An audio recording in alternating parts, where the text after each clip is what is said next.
Samantala, isang ginang pinagbabaril sa bayan ng Bulan.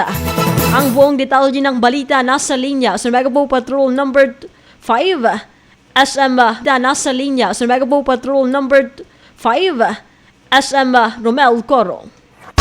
Bicol Network News Report! Narito po tayo ngayon sa Bulan Municipal Police Station upang alamin ang napabalitang pamamaril sa isang ginang na nangyari kaninang umaga sa Barangay Santa Teresita, Bulan, Sorsogon. Sa mga oras ito ay patuloy nating hinihintay dito sa himpilan ang investigador maging si Chief of Police Bernel Vivat upang alamin mismo natin sa kanila ang pagkakakinanlan sa nasabing biktima at ano ang naging motibo ng pamamaril sa biktima.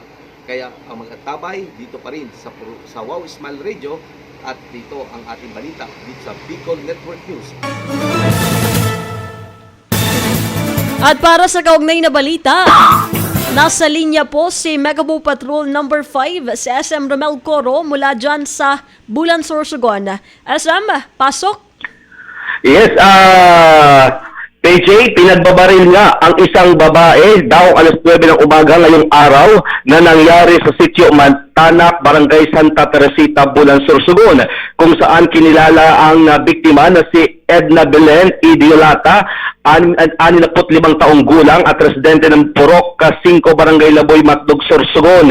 Ayon sa impormasyon, sugatan ang biktima nang dalhin ito sa Irusin District Hospital, ngunit agad namang inilipat sa Sorsogon Provincial Hospital dahil sa malubhang natamo nitong tama. Samantala, hanggang sa ngayon ay hindi pa nakikilala ang mga nasabing kalalakihan na gumawa ng nasabing krimen.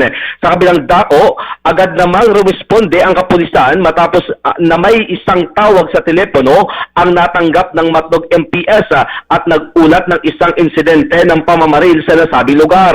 Sa ngayon ay patuloy pang inalam ng mga otoridad ang motibo sa pamamaril kay Jolata. Live mula dito sa Bulan Municipal Police Station para sa Bicol Network News, Bego Patrol number 5 Romel Grabador Coro, tatak, tunay na serbisyo.